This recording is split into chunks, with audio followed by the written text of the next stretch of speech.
employee. That will put 1,000 more police officers on the street tomorrow. 1/3 of your under 3,000 police officers are working clerical, administrative positions. What service is more important to you than when you call the police, they show up? We have more runs than we have police officers. Let's use our resources better, more efficiently, and put more police officers on the street. Thank you.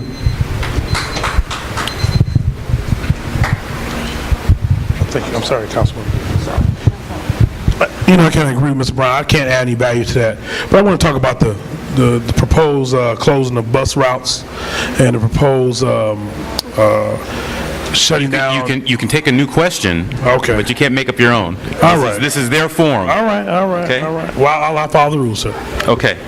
You got something in there about buses? There is, but it's not next on our rotation. All right. I tried. Do you think Mayor Bing's cut went too far or not far enough? His budget cuts. Okay.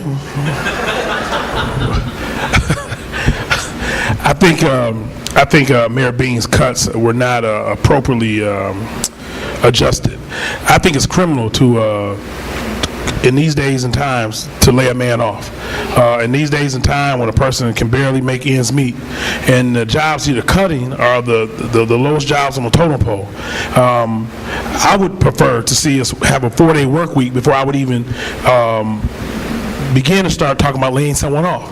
I would like for us to have a 4-day work week for non-essential services other than fire, EMS, and police. Give us the opportunity to work our way out of this 9 to 12 months at a time. If we can only provide building licenses and permits Monday, Tuesday, Wednesday, we just need to make sure we can do the best job we can Monday, Tuesday, Wednesday, make sure we can get the best service possible. But I think it's criminal to allow to lay someone off, or even talk about laying someone off, take someone's benefits, take someone's seniority, take someone's insurance away from their family in these days and times. So I don't think the mayor necessarily looked across the board and figured out where he could cut.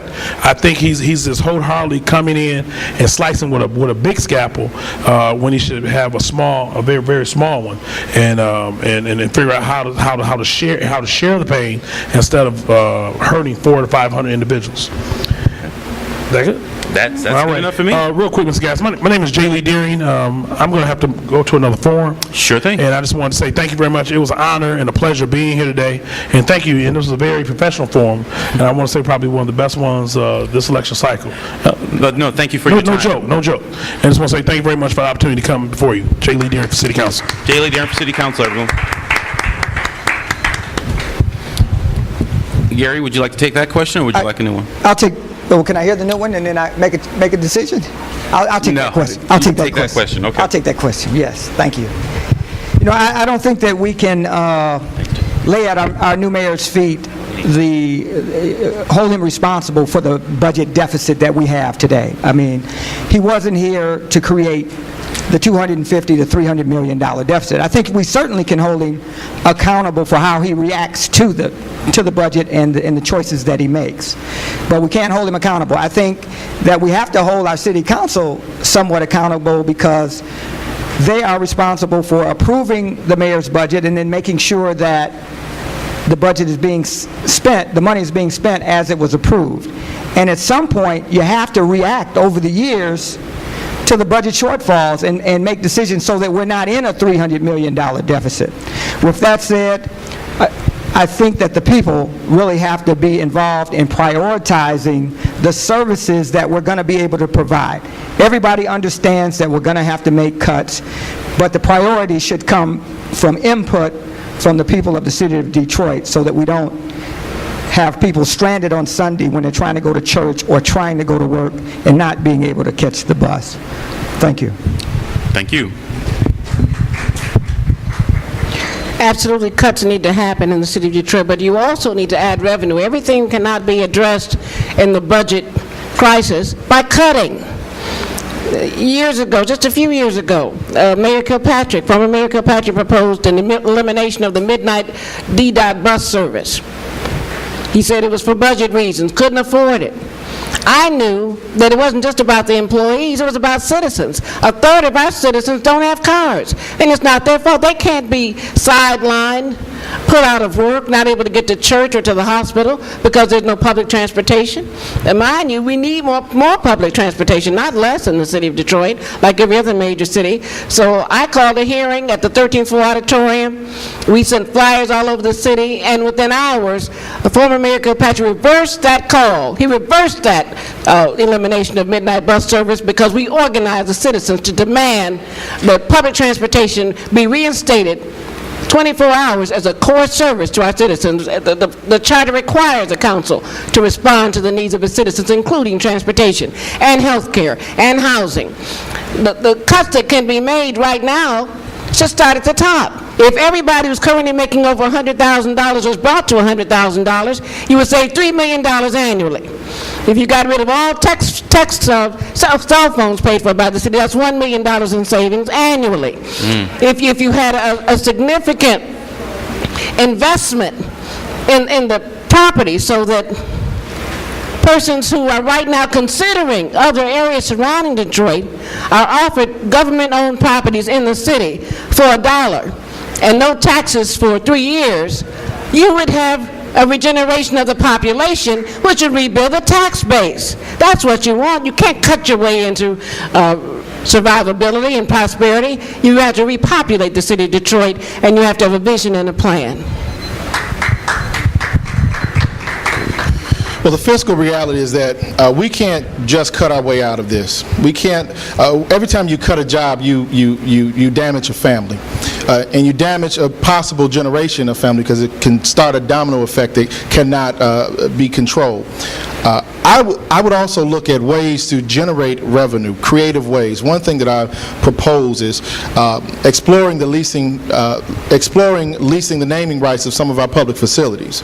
And that's something that many have not talked about and is a little bit controversial, but it works in other cities. We have not explored that here in the city of Detroit. I have not seen any studies. But what that essentially does is allows a company to lend their name to the city of Detroit to provide their name on that public facility for X amount of dollars. It could be millions of dollars. Comerica Park is operated on the same objective, same way of thought.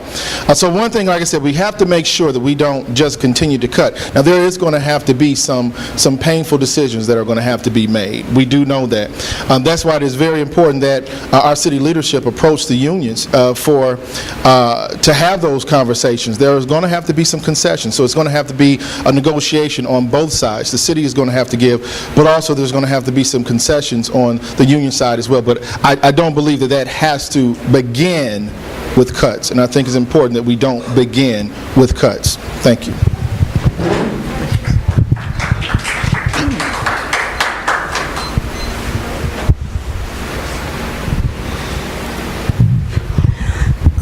Again, Shelley Ifoy. I think, first of all, the mayor should have conducted a forensic audit so we know where money's going in, what money is coming out. Private service contracts need to be reviewed. We need to start making our sporting arenas pay for the police services around their venues when we have the large events. Auburn Hills, they put annually into the budget, Palace put annually into the budget of Auburn Hills for their police service. We clean up after these big events. We should have money put in for our DPW. We need to start charging some of the large businesses in our city for the services that we provide. And private service contracts still need to be looked at. As Mr. Cockle stated earlier, there's millions of dollars in those contracts. We need to go in there and revisit them. Some of those contracts are redundant of city workers' jobs. They've not been proven to be cost-effective, and they're not monitored. I know a young man when I was on the campaign trail, he used to cut the grass along St. Jean. They took the contract from him, gave it to one company, and the young man, that was the way he provided for his family. I mean, then look at the company that do cut the grass. Just drive along, paper there, they cut right over and leave it on the sidewalk. We need to revisit how we give our contracts. Thank you.